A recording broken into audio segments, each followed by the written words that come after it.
अस्सलामुअलैकुम and welcome to Sehgal motorsports. मेरा नाम है ज़ैनुल आबिदीन और आज की इस वीडियो के अंदर मैं आपके लिए एक 7 सीटर ऐसी गाड़ी लेकर आया हूँ जो पाकिस्तान की सिर्फ एक ही गाड़ी है जो अपनी कैटेगरी के अंदर फॉल करती है, यानी कि इस कैटेगरी में आपको इस गाड़ी के अलावा और कोई भी ऑप्शन नहीं मिलता।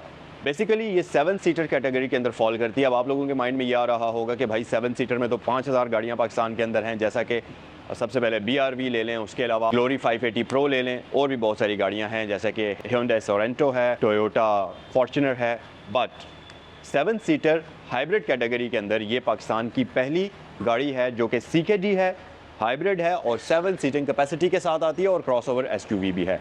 सो इस सेगमेंट के अंदर आपको इसके अलावा और कोई भी ऑप्शन नहीं मिलेगा। इसको लेने का फ़ायदा क्या होगा? नंबर 1 तो ये कि 7 पैसेंजर्स के लिए एक प्रॉपर डिज़ाइन व्हीकल है। नंबर 2, फ्यूल एवरेज के मामले में ये गाड़ी आपको किसी भी नॉर्मल सेडान की तरह की फ्यूल एवरेज दे सकती है और कई केसेस में ये उससे बेहतर फ्यूल एवरेज आपको प्रोवाइड करती है। नंबर 3 ये कि इस गाड़ी के अंदर जो फीचर्स आपको मिलते हैं वो आपको नॉर्मल पाकिस्तान के अंदर आने वाली गाड़ियों में नहीं मिलते, यानी कि कई फीचर्स इस गाड़ी के ऐसे हैं जो कि ये अगर कहा जाए कि ये पाकिस्तान की पहली गाड़ी है जो आपको ऑफर कर रही है तो ये भी गलत नहीं होगा। अब वो क्या फीचर्स हैं वो वीडियो में आपको आगे चलकर पता चलेंगे, तो वीडियो को आखिर तक देखिएगा ताकि आपको मुकम्मल इन्फॉर्मेशन इस गाड़ी की मिल सके। मॉडल कौन सा है इस गाड़ी का? 2023 Hyundai Santa Fe top of the line, यानी कि सिग्नेचर्ड वेरिएंट है ऑल व्हील ड्राइव सेटअप के साथ, जिसको Hyundai H-ट्रैक का ऑप्शन देता है। वो टेक्नोलॉजी इसमें इस्तेमाल की जाती है। अब ये बेसिकली टेक्नोलॉजी करती क्या है? ये रोड की कंडीशंस को सेंस करते हुए गाड़ी का जो 4 व्हील ड्राइव और 2 व्हील ड्राइव सेटअप है उसमें शिफ्ट करती रहती है। तो जहाँ भी आपको ज़्यादा पावर, ज़्यादा ग्रिप, ज़्यादा टॉर्क चाहिए हो तो ये ऑल व्हील पर शिफ्ट हो जाती है। अदरवाइज़ नॉर्मल कंडीशंस के अंदर ये हमेशा फ्रंट व्हील पर ही रहती है या 2 व्हील ड्राइव सेटअप पर ही रहती है, जिसकी वजह से एक तो आपको बेहतर फ्यूल कंजम्पशन मिलती है, फ्यूल इकोनॉमी गाड़ी की बेहतर होती है, और दूसरी बात ये कि ये एक स्मार्ट सिस्टम है जिसकी वजह से आप बेहतर एफिशिएंसी गाड़ी से हासिल कर सकते हैं। अच्छा, मॉडल 2023 का और इस गाड़ी की आस्किंग प्राइस है 1,42,00,000 रुपए। तो अगर आप एक सेंटा फे खरीदने का सोच रहे हैं या आप अपनी फैमिली के लिए एक प्रॉपर हाइब्रिड 7 सीटर व्हीकल खरीदने का सोच रहे हैं तो ये गाड़ी kind of brand new condition के अंदर यहाँ सैगल मोटर्स पर अवेलेबल है। इस वीडियो को देखने के बाद अगर आपको ये गाड़ी पसंद हो, आप इसको खरीदना चाहें तो स्क्रीन पर दिए हुए नंबर्स पर कॉल कर सकते हैं मजीद किसी भी इन्फॉर्मेशन के लिए। अच्छा, एक और चीज़ कि सैगल मोटर्स की रावलपिंडी इस्लामाबाद में 2 ब्रांचेस हैं। एक तो ये वाली है जिस पर ये गाड़ी इस वक्त मौजूद है जो कि रावलपिंडी सदर में है। मुनाल से आप थोड़ा सा नीचे आएंगे तो राइट साइड पर आपको ये ब्रांच नजर आ जाएगी, और दूसरी ब्रांच रावलपिंडी GT रोड पर है, DHF फेज 2 गेट 1 के अपोजिट सैगल मोटरस्पोर्ट्स के नाम से। तो जिस भी ब्रांच पर आप विजिट करना चाहें। गाड़ी की लुक्स की अगर मैं बात करता चलूँ तो इसकी जब आप लाइट्स देखेंगे और जब आप इस गाड़ी की फ्रंट लुक्स देखेंगे तो आपको लगेगा कि ये कोई एलियन शेप है जो अभी अभी आसमान से उतरा है नीचे, क्योंकि इसकी फ्रंट लुक बिल्कुल वैसी है। खासतौर पर इसकी जो लाइट्स हैं ये बिल्कुल किसी एलियन स्पेसशिप की तरह आपको नज़र आती हैं और बहुत ही खूबसूरत, बहुत ही यूनिक लुक फ्रंट साइड से आपको प्रोवाइड करती हैं। और ख़ासतौर पर ये जो ब्लेड स्टाइल के अंदर लाइट आपको T शेप में नज़र आती है, नीचे तक ऊपर वाली लाइट्स में भी है और नीचे वाली भी है, तो ये काफ़ी खूबसूरत नज़र आती है। इसके साथ साथ आपके पास लो बीम, हाई बीम दोनों ही के लिए प्रोजेक्शन लाइट्स आपको दी जाती हैं जो कि ऑब्वियसली ऑटोमेटिक हैं, बाहर की रोशनी को सेंस करते हुए ऑन भी होंगी, ऑफ भी होंगी। अब तक तमाम तर आने वाली गाड़ियों के अंदर सबसे ज़्यादा खूबसूरत ग्रिल इस गाड़ी की है। अगर आप इस गाड़ी की फ्रंट से लुक्स देखें तो फ्रंट साइड पर ये बहुत ही प्रीमियम नज़र आती है और आपको ऐसा लगता है कि कोई जर्मन गाड़ी खड़ी हुई है जिसकी लुक्स बहुत ही मज़े की है। फ्रंट से Hyundai का बैच यहाँ पर मौजूद है फ्रंट व्यू कैमरा के साथ, और न सिर्फ इस गाड़ी के अंदर आपको फ्रंट व्यू कैमरा मिलता है बल्कि कंप्लीट 360 व्यू कैमरा सिस्टम मिलता है ब्लाइंड स्पॉट डिटेक्शन सिस्टम के साथ, जिसके बारे में वीडियो में आगे चलकर हम बात करेंगे ही। लेकिन इस गाड़ी के 360 व्यू कैमरा सिस्टम के अंदर एक बहुत ही कूल फीचर है जो कि वीडियो में मैं आपको आगे चलकर बताऊंगा जब मैं इस गाड़ी के इंटीरियर के बारे में बात करूंगा। अच्छा, उसके साथ साथ ये गाड़ी आपको यहाँ भी एयर वेंट ऑफर करती है, बड़ा सा एयर डक्ट यहाँ पर भी है और यहाँ पर भी आपको एयर डक्ट मिलते हैं। ये फेक नहीं है, डिज़ाइन एलिमेंट्स के लिए ऐड नहीं किए हुए, ये प्रॉपर वर्किंग है एयर वेंट्स हैं, यहाँ से हवा जाती है और इसके टायर्स को कूल करने में हेल्प करती है। अच्छा, इसके साथ साथ ये गाड़ी आपको सेफ्टी फीचर्स में फ्रंट पर पार्किंग सेंसर्स ऑफर करती है, और इसके साथ साथ हमारे पास यहाँ पर 19 इंचेस के रिम्स हैं जिनकी लुक एंड शेप ना सिर्फ बहुत खूबसूरत है बल्कि ये दिखने में भी काफ़ी डिफरेंट है। ये kind of star shape RIMS आपको मिलते हैं जो कि अब तक की आने वाली तमाम गाड़ियों में सबसे डिफरेंट और सबसे खूबसूरत लुक्स रखते हैं। प्लस इसके ऊपर आपको कॉन्टिनेंटल का टायर मिल जाएगा जिसकी राइड क्वालिटी बहुत ही शानदार होगी और आप इस गाड़ी को चलाते हुए प्रॉपर तरीके से एंजॉय करेंगे। अच्छा, साइड मिरर्स की अगर मैं बात करूं तो ये गाड़ी आपको साइड मिरर्स के अंदर ना सिर्फ 360 व्यू कैमरा सिस्टम ऑफर करती है, ये रिट्रैक्टेबल होते हैं, इलेक्ट्रिकली एडजस्टेबल होते हैं और इन सारी चीज़ों के साथ साथ इसके अंदर आपको ब्लाइंड स्पॉट मॉनिटरिंग सिस्टम का ऑप्शन भी मिलता है, जो कि आपको हाईवेज़ पर लेन चेंज करते हुए काफ़ी हद तक असिस्ट करता है। उसके अलावा ये गाड़ी स्मार्ट एंट्री सिस्टम के साथ आती है, तो डोर लैचेस के ऊपर आपको बटन मिलता है जिसकी मदद से आप बग़ैर चाबी को यूज़ किए गाड़ी को लॉक और अनलॉक कर सकते हैं, लेकिन की का आपके पास होना ज़रूरी है क्योंकि ये उसकी रेंज को डिटेक्ट करता है। अगर गाड़ी की साइड लुक्स की बात करें, साइड प्रोफाइल की बात करें, तो गाड़ी न सिर्फ दिखने में काफ़ी खूबसूरत है, उसकी वजह के काफ़ी सारे ऐसे डिज़ाइन एलिमेंट इसकी साइड पर ऐड किए गए हैं जिसकी वजह से गाड़ी की लुक्स बनती हैं। फॉर एग्जांपल ये आप क्रोम की ट्रिमिंग देख सकते हैं विंडोज़ के इर्द गिर्द, डोर लैचेस इसके 2 टोन कॉम्बिनेशन में हैं और इसके साथ साथ वेस्ट लाइन के ऊपर आपको सिल्वर ग्लॉसी फिनिश की ट्रिमिंग मिलेगी, जो कि ओवरऑल इस गाड़ी की लुक्स को मज़ीद इन्हेंस करती है। और यस, क्योंकि ये क्रॉसओवर एसयूवी है तो यहाँ पर मैट फिनिश के अंदर क्लाइडिंग मस्ट है, पूरी गाड़ी के सराउंडिंग में ये क्लाइडिंग चलती है। अच्छा, एक चीज़ आपको मैं बताऊं कि अब ये व्हीकल तो बेसिकली 7 पैसेंजर्स के लिए डिज़ाइन हुई हुई है, लेकिन प्रॉब्लम ये है कि जब आप 7 बंदों को प्रॉपर बिठाकर इस गाड़ी में सफ़र करते हैं और लेट्स सपोज कि आप 7 पैसेंजर्स को बिठाकर हुंजा चले जाते हैं, तो प्रॉब्लम ये होती है कि इस गाड़ी के अंदर 7 पैसेंजर्स का लगेज रखने के लिए कोई भी जगह नहीं बचती, क्योंकि अगर आप इसकी डिग्गी उठाएंगे, जब आप इसकी तीनों रोज़ की सीट्स को यूज़ करेंगे तो बूट स्पेस बिल्कुल ख़त्म हो जाती है। उस केस में Hyundai ने आपको ऊपर रूफ रेल्स दी हुई हैं, तो आप इसके ऊपर अगर आपने ज़्यादातर सफ़र इस तरीके से करना होता है कि फुल सीट्स को यूज़ करके आपकी फैमिली मेम्बर ज़्यादा हैं और आपने लॉन्ग डिस्टेंस पर ट्रैवल करना होता है, तो आप ये कर सकते हैं कि पहले से दी गई इन रूफ रेल्स के ऊपर कोई भी लगेज बॉक्स लगा सकते हैं, कोई भी एसेसरी लगा सकते हैं, स्की बॉक्स लगा सकते हैं, जिसकी वजह से आपका रूफ़ के ऊपर एक यूजेबल स्पेस आ जाएगी और आप उसमें अपना लगेज या जो भी सामान रखना है वो आप रख सकते हैं। और ये रूफ रेल्स दिखने में भी काफ़ी मज़ेदार हैं, सिल्वर ग्रे सा एक ग्लॉसी टच आपको मिलता है जो कि दिखने में काफ़ी खूबसूरत लगता है। अच्छा, रियर साइड की अगर मैं बात करता चलूँ तो बैक साइड पर आपको ये काइंड ऑफ हैमर लुक के अंदर लाइट्स ऑफर करती है, जो कि एलईडीज़ और हैलोजन का कॉम्बिनेशन होता है, लेकिन इसके टर्न इंडिकेटर्स ऊपर नहीं होते, ये जस्ट ब्रेक लैंप्स हैं, रिवर्स लाइट्स हैं। टर्न इंडिकेटर्स आपको बम्पर के ऊपर इस गाड़ी के मिलेंगे बिल्कुल नीचे यहाँ पर, और इसके साथ साथ आपको ये बैक पर पार्किंग सेंसर्स ऑफर करती है। इन सारे फीचर्स के साथ साथ इसके अंदर आपको मिलता है इलेक्ट्रिकल टेल गेट, तो आप जस्ट एक बटन प्रेस करेंगे और टेल गेट इसका ओपन हो जाएगा। अच्छा, अब आप अगर यहाँ आएंगे तो आप देखेंगे कि भाई इसमें तो बहुत ज़्यादा बूट स्पेस है, इसका तो मतलब काफ़ी बड़ा बूट है, लेकिन आप यहाँ पर देखेंगे कि इसमें अभी सिर्फ और सिर्फ 2 रोज़ प्रॉपर तरीके से ओपन हुई हुई हैं, 3rd रो इसकी फोल्ड हुई हुई है, जो कि जब आप ओपन करेंगे तो फिर इसकी बूट स्पेस तकरीबन ख़त्म हो जाती है। अच्छी बात यह है कि जो इसके 3rd रो वाले पैसेंजर्स हैं उनके लिए अलग से आपको क्लाइमेट कंट्रोल की सारी सेटिंग्स मिलती हैं, तो वो अपनी मर्ज़ी से फ़ैन की स्पीड को कम या ज़्यादा कर सकते हैं, क्योंकि अक्सर आपने देखा होगा कि इस तरह की लॉन्ग व्हीकल के अंदर जो फ्रंट पर एयर वेंट्स होते हैं उनका थ्रो इतना काफ़ी नहीं होता कि वो 3rd रो तक अपनी हवा को पहुंचा सकें। सो इस गाड़ी के अंदर बैक साइड पर आपको एक अलग से वेंटिलेशन सिस्टम कह सकते हैं कि वो दिया जाता है, जो कि बहुत अच्छी चीज़ है। इसके साथ साथ इस गाड़ी की जो 3rd रो वाली सीट्स हैं इनके अंदर आपको 60-40 का स्प्लिट भी मिलता है, तो अगर आप 2 बंदे सिर्फ सफ़र कर रहे हैं और आपको बाकी सारी बूट स्पेस चाहिए तो आप इसकी सीट्स को फोल्ड कर सकते हैं। सबसे कूल चीज़ है इसका फोल्डिंग मैकेनिज़्म, कोई लैच नहीं है, कोई बेल्ट नहीं है, कोई रोप नहीं है जिसको आप पुल करके सीट को फोल्ड करेंगे, जस्ट यहाँ पर दिए गए बटन को आप प्रेस करेंगे तो इसकी सीट उस तरीके से फोल्ड हो जाएगी। इलेक्ट्रिकल फोल्डिंग सीट्स इसमें आपको दी जाती हैं, लेकिन इनको अनफोल्ड करने के लिए मैनुअल तरीके से आपको हाथ से करना पड़ेगा। बेसिकली सीट्स मैनुअल हैं, इसकी फोल्ड भी और अनफोल्ड भी मैनुअली होती हैं, लेकिन ये जो बटन है इनसे इसका जो लॉक है सीट का जो पीछे होल्ड करके रखता है वो इलेक्ट्रिकली रिलीज़ हो जाता है, जिसकी वजह से सीट स्प्रिंग से कनेक्टेड होती है और वो फोल्ड हो जाती है। तो अनफोल्ड करने के लिए आपको मैनुअल तरीके से करनी पड़ेगी।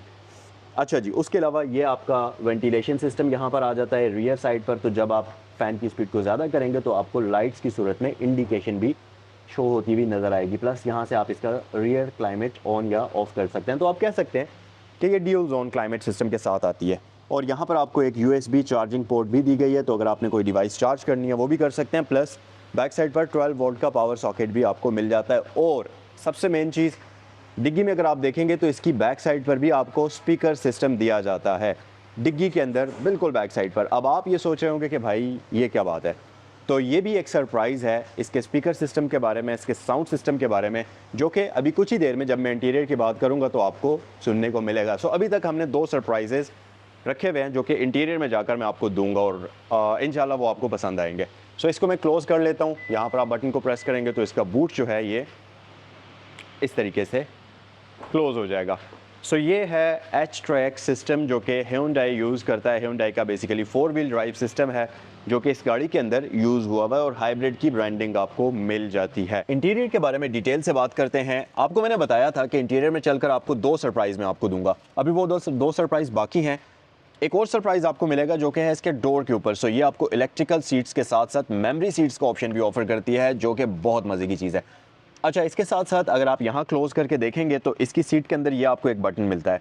ये सारे तो इलेक्ट्रिकल एडजस्टमेंट लंबा स्पोर्ट के बटन है, लेकिन ये बटन क्या करता है, जब आप इसको प्रेस करेंगे तो आप देखेंगे ये अंडर थाई स्पोर्ट नीचे की तरफ जा रही है और जब आप इसको वापस प्रेस करेंगे तो आपकी अंडर थाई स्पोर्ट बाहर की तरफ आ रही है। सो जिससे होता ये है कि आपको अंडर थाई में एक एक्स्ट्रा पैडिंग मिलती है जिसकी वजह से लॉन्ग राइड में काफ़ी हेल्प करती है ये गाड़ी आपको स्पोर्ट करने में। और इसके साथ साथ ऑब्वियसली इलेक्ट्रिकल सीट 4 वे लंबा स्पोर्ट तो हमारे पास है ही। इसमें आपको ट्रैक्शन कंट्रोल मिल जाएगा। यहाँ पर आपके पास इलेक्ट्रिक बूट ओपनर का बटन है, ये आपके पास हेडलैम्प्स की एडजस्टमेंट है और ये आपके पास सोनाटा की तरह की इलेक्ट्रिकल पार्किंग ब्रेक आती है। अच्छा, स्टीयरिंग व्हील की अगर हम बात करते चलें तो ये ना सिर्फ टिल्ट टेलीस्कोपिकल एडजस्टेबल है बल्कि इसके अंदर और भी बहुत ज़्यादा ऑप्शंस हैं। फॉर एग्जांपल ये लेदर स्टिच्ड है, हीटेड है और इसके साथ साथ आपको यहाँ पर क्रूज़ कंट्रोल की सेटिंग मिलती है, बट बेसिक वाला क्रूज़ कंट्रोल है, एडॉप्टिव नहीं है। यहाँ पर आपके पास सारे मल्टीमीडिया के कंट्रोल्स हैं। इसका स्टीयरिंग व्हील पेडल शिफ्टर्स की ऑप्शन के साथ आता है, तो आप कह सकते हैं कि ये कंप्लीट पावर पैक है स्टीयरिंग व्हील के ऑप्शंस के मामले में।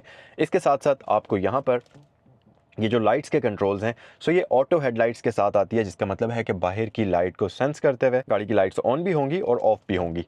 प्लस वाइपर्स भी सेम रेन सेंसिंग फीचर के साथ आते हैं, तो आप विंड स्क्रीन के ऊपर जब बारिश के कतरे गिरेंगे ये वाइपर इसके ऑन हो जाएंगे। इंस्ट्रूमेंट क्लस्टर की अगर मैं बात करता चलूँ तो इस गाड़ी का इंस्ट्रूमेंट क्लस्टर बहुत ही खूबसूरत है और ये डायनामिक फीचर के साथ आता है, जिसका मतलब ये है कि यहाँ से अगर मैं इस गाड़ी का कोई भी ड्राइविंग मोड चेंज करता हूँ तो आप देखेंगे कि इसके इंस्ट्रूमेंट क्लस्टर की थीम भी उसी मोड के हिसाब से एडजस्ट होगी। जैसा कि अगर मैं इसको ये भी इको से स्पोर्ट पर शिफ्ट करता हूँ तो कंप्लीट थीम रेड हो गई है, स्मार्ट पर ग्रे हो गई है और इको पर एक ब्लू टच आपको मिलता है। लेकिन ये सबसे कूल चीज़ नहीं है। सबसे कूल चीज़ है इसका ये फीचर। मैं अगर लेफ़्ट इंडिकेटर ऑन करूँगा तो आप देखेंगे कि लेफ़्ट साइड वाले कैमरा का व्यू आपको इस लेफ़्ट मीटर के अंदर शो होगा और अगर मैं राइट साइड का इंडिकेटर ऑन करूँगा तो आपको राइट वाले कैमरा का 360 व्यू इस मीटर के अंदर शो होगा। सो ये था इसका सरप्राइज नंबर 1। ये करता ये है कि हाईवे पर जब आप लेन चेंज करने की कोशिश करते हैं तो आपको राइट और लेफ्ट का कैमरा का view wide angle view screen में प्रोवाइड कर देता है, जिसकी वजह से आपकी काफ़ी हेल्प और असिस्टेंस हो जाती है। और अगर ये काफ़ी नहीं है तो इस गाड़ी के अंदर आपको हेड्स अप डिस्प्ले का ऑप्शन भी मिल जाता है जो कि काफ़ी सारी इन्फॉर्मेशन आपकी रोड के ऊपर ही प्रोजेक्ट कर देता है, तो ये आपको ड्राइव करते हुए और भी काफ़ी आसानी हो जाती है। उसके साथ साथ अगर आप यहाँ आ जाएं, अभी एक सरप्राइज़ और बाकी है जो कि मैं आपको वीडियो में आगे चलकर दूंगा। सेंटर कंसोल की तरफ आ जाएं तो इसका सेंटर कंसोल काफ़ी बड़ा है, काफ़ी प्रीमियम लुकिंग है और ये काफ़ी सॉलिड भी है। प्लस इसकी फील एंड इसकी लुक काफ़ी हद तक पोर्शा के सेंटर कंसोल की जैसी है, उसी तरह से वाइड है, ऊपर को निकला हुआ है और सॉलिड है। अच्छा जी, उसके अलावा अगर आप यहाँ पर देखें तो ये आपके पास सारे के सारे इसके डिजिटल क्लाइमेट कंट्रोल की सेटिंग्स आ जाती हैं। यहाँ से आप एक साइड का टेम्परेचर एडजस्ट करेंगे, यहाँ से आप दूसरी साइड का टेम्परेचर एडजस्ट करेंगे। सबसे कूल और सबसे मज़े का फीचर इसके क्लाइमेट कंट्रोल के अंदर ये है कि लेट्स सपोज अब ये बहुत बड़ी व्हीकल है, इसको एक ही ड्राइवर ड्राइव कर रहा है, तो आप सिर्फ इस बटन को प्रेस कर दें और इसके बाकी तमाम फैंस, बाकी तमाम एयर वेंट्स ऑफ हो जाएंगे। जस्ट एक ड्राइवर के लिए ही एसी काम करेगा, जिसकी वजह से एसी काफ़ी एफिशिएंट तरीके से चलेगा और फ्यूल एवरेज भी इसकी बेहतर हो जाएगी। इसके साथ साथ सिंक कर सकते हैं, डीफॉगर फ्रंट और बैक पर है, एसी ऑन ऑफ कर सकते हैं। रियर एसी इसमें आपको अलग से मिलता है, जैसा कि मैं आपको बता चुका हूं कि इसमें आपको ड्यूल एसी मिलता है। प्लस आपके पास ऑटो है। क्लाइमेट कंट्रोल की 3 सेटिंग्स हैं, इंटेंसिटी को ऑटो पर भी रख के कम या ज़्यादा आप कर सकते हैं। क्लाइमेट का बटन है, क्लाइमेट बटन आप जब प्रेस करेंगे तो ये स्क्रीन के ऊपर आपको क्लाइमेट कंट्रोल की सेटिंग्स इस तरीके से शो कर देगा। इसके साथ एयर की एडजस्टमेंट है, फ़ैन की स्पीड के कंट्रोल्स हैं और ये आपकी एयर का फ्लो है, कैबिन वाली एयर या बाहर वाली एयर। सो ये वो सारी चीज़ें आ जाती हैं। इसके साथ साथ पीछे अगर आप आएंगे तो इस कंसोल के अंदर ये आपका सबसे मज़े का फीचर है जो कि आपका शिफ्ट बाय वाइड टेक्नोलॉजी वाला सिस्टम आ जाता है, जैसा कि सोनाटा के अंदर भी आपको मिलता था। और इसके साथ साथ आपके पास ऑटो होल्ड है, तो हैंड ब्रेक तो हमारे पास वो डैशबोर्ड पर है, बट ऑटो होल्ड का बटन यहाँ मिलता है। हीटेड स्टीयरिंग व्हील का बटन है। इस तरफ अगर आप आएंगे तो डाउन हिल असिस्ट है, पार्किंग सेंसर्स हैं, और ये रहा आपका 360 व्यू कैमरा सिस्टम। जब आप इसको प्रेस करेंगे तो आपकी स्क्रीन के अंदर ये आपको 360 व्यू गाड़ी का शो कर देगी, जिसमें आप बैक साइड वाला व्यू देख सकते हैं, साइड का व्यू देख सकते हैं जो कि साइड मिरर का और बैक का मिलाकर बनता है। इसी तरह बर्ड आई व्यू जो है वो आप देख सकते हैं, और सेटिंग्स में आपके पास डिफरेंट ऑप्शंस आ जाती हैं। इसके साथ साथ अगर आप यहाँ देखेंगे तो आपके पास फ्रंट पर दोनों ड्राइवर प्लस पैसेंजर की हीटेड वेंटिलेटेड सीट्स के कंट्रोल्स हैं। अच्छा, पीछे अगर आप आएंगे तो इस गाड़ी के अंदर आपको वायरलेस चार्जर मिलता है। मुझे जो चीज़ इसके वायरलेस चार्जर की सबसे ज़्यादा पसंद आई है वो है इसकी जो प्लेसमेंट है फ़ोन की, वो बड़े स्मार्ट तरीके से डिज़ाइन की हुई है। नॉर्मली आपने देखा होगा कि फ़ोन गाड़ियों के अंदर जो वायरलेस चार्जर आते हैं वो एक इस तरह की बेसिक सी ट्रे मिलती है जिसके ऊपर आप अपना फ़ोन यूँ रख लेते हैं और चार्जिंग स्टार्ट हो जाती है। लेकिन क्या होता है कि जब आप ड्राइव करते हुए हार्ड ब्रेकिंग करते हैं या एक्सेलरेशन हार्ड करते हैं तो कई केसेस में आपका फ़ोन थोड़ा सा स्लिप हो जाता है और फिर चार्जिंग रुक जाती है, जिसका आपको पता भी नहीं चलता। लेकिन Hyundai ने इसको बड़े स्मार्ट तरीके से डिज़ाइन किया और एक आपको पाउच टाइप कंपार्टमेंट मिलता है, इसमें स्लाइड करके आपका फ़ोन फिक्स हो जाता है और ये वायरलेस चार्जर के साथ कनेक्ट हो जाता है। तो ये बहुत अच्छी चीज़ है, आपका फ़ोन हर वक्त चार्जिंग से कनेक्टेड ही रहेगा। एक कप होल्डर यहाँ पर है, दूसरा कप होल्डर इसके अंदर है, यहाँ पर USB पोर्ट आपको मिलती है और ये इसकी वायरलेस चार्जर की इन्फॉर्मेशन मिलती है। इसके साथ साथ ये गाड़ी आपको आर्मरेस्ट ऑफर करती है। इसको अगर आप खोलेंगे तो इसके नीचे आपके पास डीप स्टोरेज कंपार्टमेंट भी है। अब बढ़ते हैं हम अपने सरप्राइज नंबर 2 की तरफ, जो कि है इस गाड़ी का साउंड सिस्टम। इसमें आपको हार्मन कार्डन का साउंड सिस्टम मिलता है। ये वो साउंड सिस्टम है जो कि जर्मन गाड़ियों में भी एज एन ऑप्शन आता है, आपको एक्स्ट्रा पैसे देकर ख़रीदना पड़ता है, बेसिक नहीं होता। लेकिन इस गाड़ी के अंदर आपको हार्मन कार्डन का साउंड सिस्टम इन्हीं पैसों के अंदर मिलेगा, कोई एक्स्ट्रा चार्जेस आपसे नहीं लिए जाएंगे, जो कि बहुत अच्छी चीज़ है। और आप अगर म्यूज़िक लवर हैं तो ये गाड़ी आपके लिए एक ट्रीट है जिसको आप हर वक्त एंजॉय करेंगे। सो ये एक बहुत मज़े की चीज़ है। इसके साथ साथ ये फ्लोटिंग डिस्प्ले के साथ आती है, इसमें एंड्रॉयड ऑटो, एप्पल कारप्ले, इस तरह की तमाम ऑप्शंस आपको मिल जाती हैं। और साथ ही साथ इसमें आपको एम्बियंट स्लाइड का ऑप्शन भी मिलता है जो कि मल्टीपल कलर्स के साथ आती है। रियर साइड पर आपके पास एक तो इसकी एंट्री और एग्जिट करना बड़ा आसान है,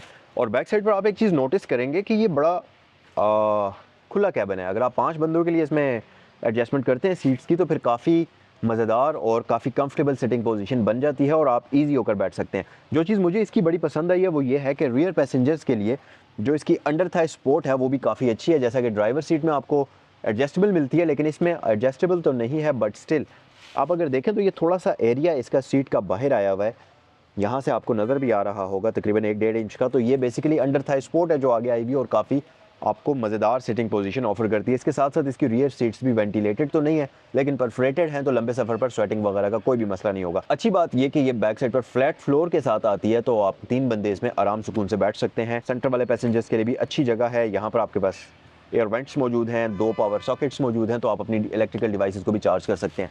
और आपके पास जायगेंटिक किस्म की आर्म रेस्ट है जो कि काफ़ी स्टर्डी है, काफ़ी मजबूत है। इसके ऊपर आप लंबे सफ़र पर अपनी आर्म को रखते हुए रिलैक्स होकर सफ़र कर सकते हैं, और कप होल्डर्स भी आपके पास मौजूद हैं। इन सारी चीज़ों के साथ साथ इसकी सीट्स के अंदर 70-30 का काइंड ऑफ स्प्लिट आपको मिलता है, जो कि अगर आप कम पैसेंजर सफ़र कर रहे हैं और आपने बूट स्पेस को बढ़ाना है तो आप इसकी सीट को फोल्ड भी कर सकते हैं और एक पैसेंजर भी वहाँ पर बैठ सकता है।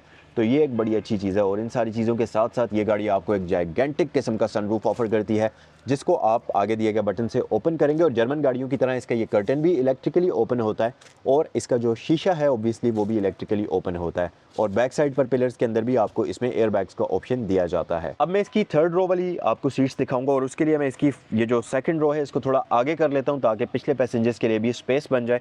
तो मैं अपने हिसाब से एडजस्ट कर लेता हूँ। लेट्स सपोज यहाँ पर मैं कंफर्टेबल हूँ, मेरे नीज़ इसको टच तो हो रहे हैं, थोड़ा सा मैं पीछे कर लेता हूँ ताकि मेरे ख्याल से अब ये कंफर्टेबल सिटिंग पोजीशन है। तो अगर इस पोजीशन पर आप इसकी 2nd रो वाली सीट रखते हैं तो आइए देखते हैं कि 3rd रो में हमारे पास कितनी स्पेस बचती है। सो बैक साइड पर आ जाते हैं, और यहाँ पर काफ़ी ट्रिकी है बैठना, क्योंकि जितनी भी 3 रोज़ वाली SUVs होती हैं या गाड़ियाँ होती हैं उनके अंदर 3rd रो के अंदर एंटर करना थोड़ा सा मसला होता है। लेकिन इसकी जो ये सिटिंग पोजीशन है ये काफ़ी हद तक अच्छी है, काफ़ी कंफर्टेबल है, सीट की सपोर्ट काफ़ी मज़े की है। और इसके साथ साथ नी स्पेस यहाँ पर इतना है कि कोई भी अडल्ट यहाँ पर एटलीस्ट फिट हो सकता है। अगर मैं इसको फॉर्च्यूनर के साथ कंपेयर करूँ तो फॉर्च्यूनर के अंदर कोई भी बड़ा बंदा बैठ नहीं सकता बिल्कुल भी, यानी कि उसमें बिल्कुल ऐसे हुआ होता है। लेकिन यहाँ पर अगर आप देखें तो ये एक प्रैक्टिकल किस्म की गाड़ी है 7 पैसेंजर्स के लिए। नीज़ भी आप मूव कर सकते हैं, हेड स्पेस भी ठीक है, आप कंफर्टेबल होकर बैठ सकते हैं। और सीट का जो पोस्चर है ये भी ऐसा है कि बैक साइड पर बैठकर आप मतलब गुजारा कर सकते हैं, बैठने के काबिल है और आप इसमें काइंड ऑफ लंबा सफ़र भी थोड़ा बहुत कर सकते हैं। इतना ज़्यादा अनकम्फर्टेबल नहीं है। तो यस, ये एक प्रॉपर 7 पैसेंजर्स के लिए प्रैक्टिकल किस्म की गाड़ी है। अच्छा जी, इसके साथ साथ अगर आप इसमें 5 बंदे ही सफ़र करते हैं और आपने बूट स्पेस को यूज़ करना है तो आपके पास बूट सेपरेटर ट्रे भी मौजूद है। सो जिसको आप बड़े ही ईजीली यहाँ पर फिट करते हुए बूट सेपरेटर को लगा सकते हैं, तो आपकी लगेज स्पेस जो है ये कवर्ड रहेगी।